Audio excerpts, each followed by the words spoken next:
देश भर से आए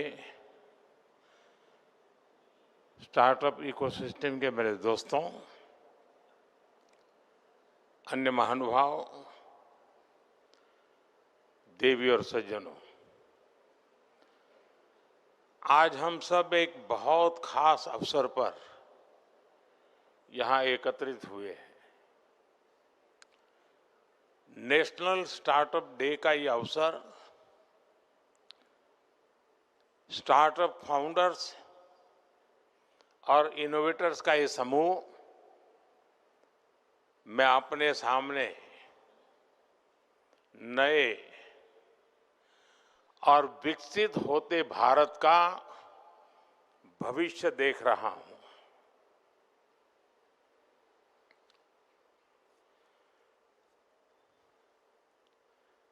अभी मुझे कुछ स्टार्टअप की दुनिया के लोगों से उनके कुछ अचीवमेंट थे, उनके जो प्रयोग थे, उसे देखने का अवसर मिला। कुछ साथियों को सुनने का अवसर मिला। एग्रीकल्चर में काम कर रहे स्टार्टअप, फिनटेक, मोबिलिटी का सेक्टर, हेल्थ और सस्टेनेबिलिटी का फील्ड, आपके जो आइडियाज हैं वो सिर्फ मुझे नहीं,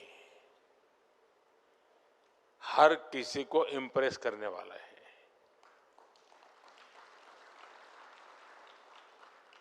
लेकिन मेरे लिए महत्व की जो बात है वो आपका कॉन्फिडेंस और आपके एम्बिशंस, ये मुझे ज्यादा इंप्रेसिव लगे।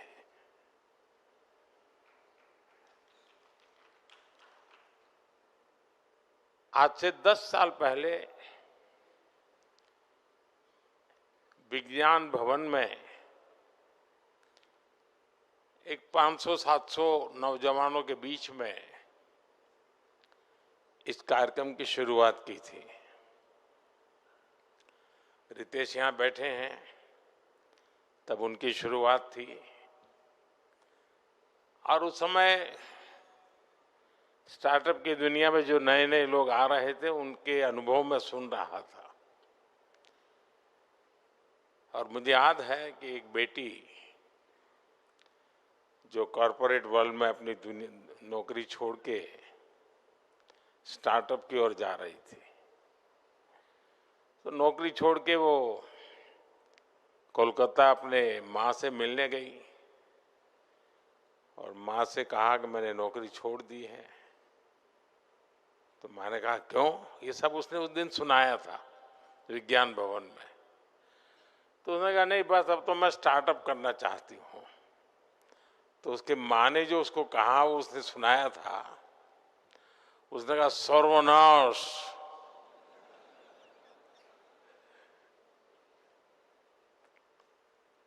ये तुम बर्बादी के रास्ते पर क्यों जा रही हो?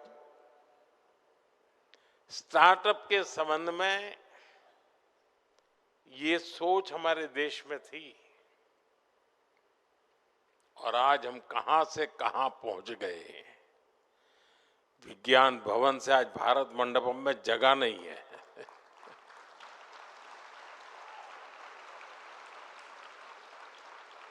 और मेरा सौभाग्य है कि मुझे इस एक सप्ताह में ही देश के नौजवानों से दूसरी बार मिलने का मौका मिल रहा है।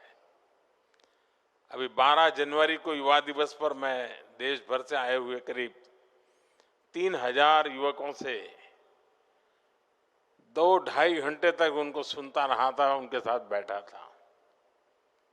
और आज मुझे आप सबको सुनने का और मेरे देश के नौजवानों को उनकी शक्ति के दर्शन करने का मुझे सौभाग्य मिला है।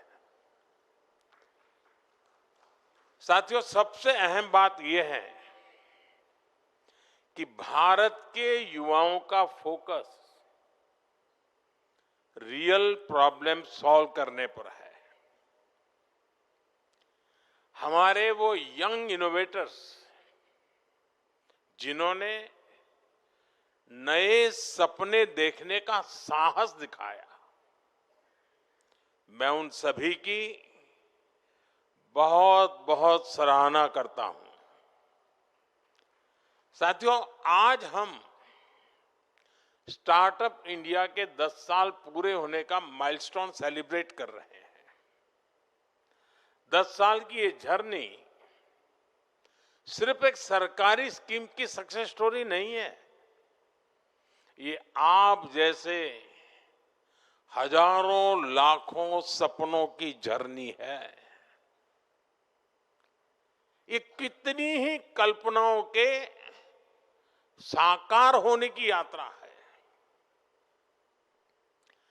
आप याद करिए, 10 साल पहले हालत क्या थे। इंडिविजुअल एफर्ट्स और इनोवेशन के लिए बहुत गुंजाइश ही नहीं थी। हमने उन परिस्थितियों को चैलेंज किया, हमने स्टार्टअप इंडिया प्रोग्राम लॉन्च किया, हमने युवाओं को खुला आसमान दिया और आज नतीजा हमारे सामने है। सिर्फ 10 साल में स्टार्टअप इंडिया मिशन एक रिवॉल्यूशन बन चुका है। भारत आज दुनिया का 3rd लार्जेस्ट स्टार्टअप इकोसिस्टम है। 10 साल पहले देश में 500 से भी कम स्टार्टअप्स थे। आज ये संख्या बढ़कर 2 लाख से ज्यादा है। 2014 में भारत में सिर्फ 4 यूनिकॉर्न थे। आज भारत में करीब 125 एक्टिव यूनिकॉर्न है। दुनिया भी आज इस सक्सेस स्टोरी को हैरानी से देख रही है। आने वाले समय में जब भारत की स्टार्टअप जर्नी की बात होगी तो यहां इस हॉल में बैठे कितने ही युवा खुद में एक ब्राइट केस स्टडी बनने वाले हैं। और साथियों, मुझे ये देखकर और भी अच्छा लगता है कि स्टार्टअप इंडिया का मोमेंटम लगातार तेज हो रहा है। आज के स्टार्टअप यूनिकॉर्न बन रहे हैं, यूनिकॉर्न अपने आईपीओ लॉन्च कर रहे हैं, ज्यादा से ज्यादा जॉब क्रिएट कर रहे हैं। पिछले ही साल यानी 2025 में करीब 44,000 और नए स्टार्टअप रजिस्टर हुए हैं। ये स्टार्टअप इंडिया की शुरुआत के बाद किसी एक साल के सबसे बड़ा जंप है। ये आंकड़े इस बात के गवाह है कि हमारे स्टार्टअप इकोसिस्टम इनोवेशन और ग्रोथ को किस तरह ड्राइव कर रहे हैं। साथियों, मुझे बहुत खुशी है कि स्टार्टअप इंडिया ने देश में एक नए कल्चर को जन्म दिया है। पहले नया बिजनेस और नया वेंचर केवल बड़े बड़े घरानों के बच्चे ही लेकर आते थे, क्योंकि उन्हें ही आसानी से फंडिंग मिलती थी, सपोर्ट मिलता था। मिडिल क्लास और गरीब के ज्यादातर बच्चे केवल नौकरी का सपना देख पाते थे। लेकिन स्टार्टअप इंडिया प्रोग्राम ने इस सोच को बदल दिया।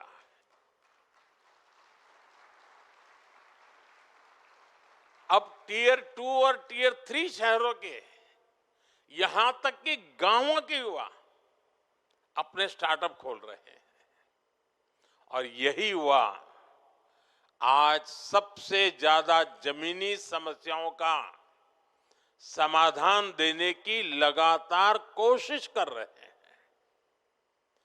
समाज और देश के लिए कुछ करने का ये जज्बा मेरे लिए इस भावना का, इस स्पिरिट का बहुत महत्व है।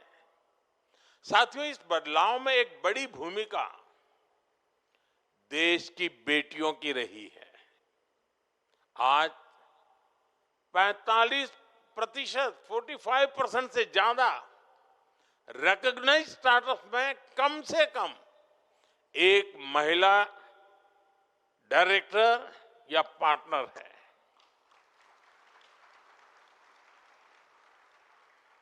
विमेन लेड स्टार्टअप फंडिंग के मामले में भारत दुनिया का दूसरा सबसे बड़ा इकोसिस्टम बन चुका है। स्टार्टअप्स का ये इंक्लूसिव मोमेंटम भारत के सामर्थ्य को और बढ़ा रहा है। साथियों, आज देश स्टार्टअप रिवॉल्यूशन में अपना भविष्य देख रहा है। अगर मैं आपसे पूछूं कि स्टार्टअप इतने मायने क्यों रखते हैं, तो शायद आप सबके अलग अलग जवाब होंगे। कोई कहेगा भारत दुनिया का सबसे युवा देश है, इसलिए स्टार्टअप्स के लिए अपॉर्चुनिटीज हैं। किसी का उत्तर होगा भारत दुनिया की सबसे तेजी से ग्रो कर रही मेजर इकोनॉमी है, इसलिए स्टार्टअप्स के लिए नए अवसर हैं। कोई कहेगा आज देश वर्ल्ड क्लास इंफ्रास्ट्रक्चर बना रहा है, भारत में नए नए सेक्टर्स उभर रहे हैं, इसलिए स्टार्टअप सिस्टम भी आगे बढ़ रहा है। ये सारे जवाब, ये सारे तथ्य सही है, लेकिन एक बात जो मेरे दिल को छूती है वो है स्टार्टअप स्पिरिट। मेरा देश का नौजवान आज कंफर्ट जोन में अपनी जिंदगी गुजारने के लिए तैयार नहीं है। उसे घिसी पीटी लीक पर चलना मंजूर नहीं है। वो अपने लिए नए रास्ते खुद बनाना चाहता है,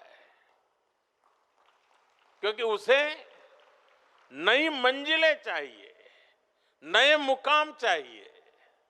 और साथियों, नई मंजिलें मिलती कैसे हैं? उसके लिए हमें परिश्रम की पराकाष्ठा करके दिखानी होती है। और इसलिए हमारे यहां कहा जाता है, उद्यमेन ही सिद्ध्यन्ति कार्याणि न मनोरथैः। अर्थात कार्य उद्यम से सिद्ध होते हैं, केवल मनोरथ करने से नहीं होता। और उद्यम के लिए पहली शर्त है साहस। आप सब ने यहां तक पहुंचने के लिए कितना साहस किया होगा, कितना कुछ दांव पर लगाया होगा। पहले देश में रिस्क टेकिंग को डिस्करेज किया जाता था, लेकिन आज रिस्क टेकिंग मेन स्ट्रीम बन गया है।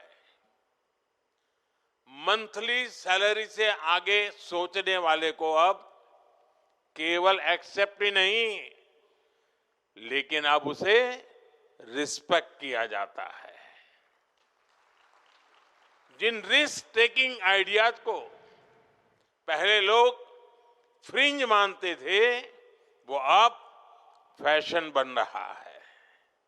साथियों, रिस्क टेकिंग पर मैं खास तौर जोर देता रहा हूं, क्योंकि ये मेरी भी पुरानी आदत है। जो काम कोई करने के लिए तैयार नहीं होता। ऐसे काम जो दशकों से पहले की सरकारों ने नहीं छुए, क्योंकि उनमें चुनाव हारने का, कुर्सी जाने का डर था। जिन कामों के लिए लोग आकर कहते थे ये बहुत पॉलिटिकल रिस्क है, मैं उन कार्यों को अपना दायित्व समझकर जरूर करता हूं। आपकी तरह ही मेरा भी मानना है, जो काम देश के लिए जरूरी है वो किसी न किसी को तो करना ही होगा, किसी को तो रिस्क लेना ही होगा।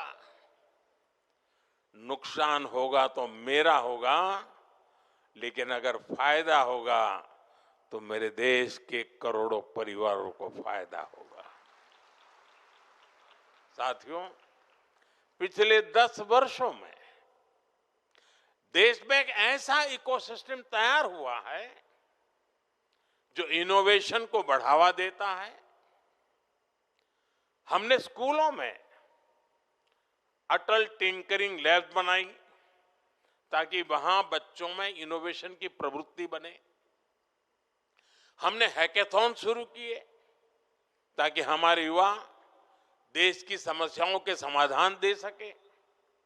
हमने इंक्यूबेशन सेंटर्स बनाए ताकि संसाधनों की कमी से आइडियाज की डेथ न हो। साथियों, एक समय में कॉम्प्लेक्स कंप्लायंसेस, लंबी अप्रूवल साइकिल्स और इंस्पेक्टर राज का डर ये इनोवेशन की सबसे बड़े रुकावट थे। इसलिए हमने ट्रस्ट और ट्रांसपेरेंसी का माहौल बनाया।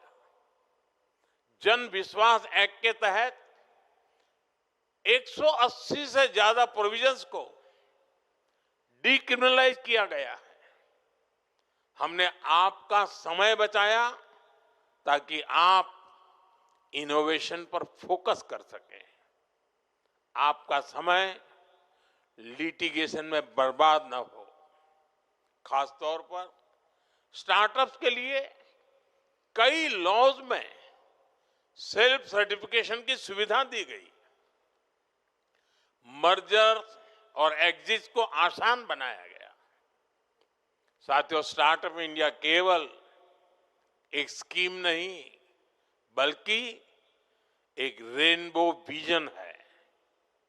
ये अलग अलग सेक्टर्स को नई अपॉर्चुनिटीज से जोड़ने का जरिया है। आप देखिए, डिफेंस मैन्युफैक्चरिंग, पहले क्या स्टार्टअप एस्टैब्लिश प्लेयर्स के साथ कंपटीशन की कल्पना भी कर सकते थे क्या? आईडेक्स के जरिए हमने स्ट्रेटेजिक सेक्टर्स में स्टार्टअप्स के लिए प्रोक्योरमेंट के नए रास्ते खोले। स्पेस सेक्टर, जो पहले पूरी तरह प्राइवेट पार्टिसिपेशन के लिए बंद था, उसे भी अब ओपन कर दिया गया है। आज लगभग 200 स्टार्टअप्स स्पेस सेक्टर में काम कर रहे हैं। इन्हें ग्लोबल मान्यता भी मिल रही है। इसी तरह ड्रोन सेक्टर को देखिए, सालों तक इनेबलिंग फ्रेमवर्क के अभाव के कारण भारत काफी पीछे छूट गया। हमने आउटडेटेड रूल्स हटाए, इनोवेटर्स पर भरोसा किया। साथियों, पब्लिक प्रोक्योरमेंट हमने जेम यानी गवर्नमेंट ई मार्केट प्लेस के जरिए मार्केट एक्सेस को बढ़ाया है। आज करीब 35,000 स्टार्टअप्स और स्मॉल बिजनेसेस जेम पर ऑनबोर्डेड हैं। इन्हें करीब 50,000 करोड़ के लगभग 5 लाख ऑर्डर्स मिले हैं।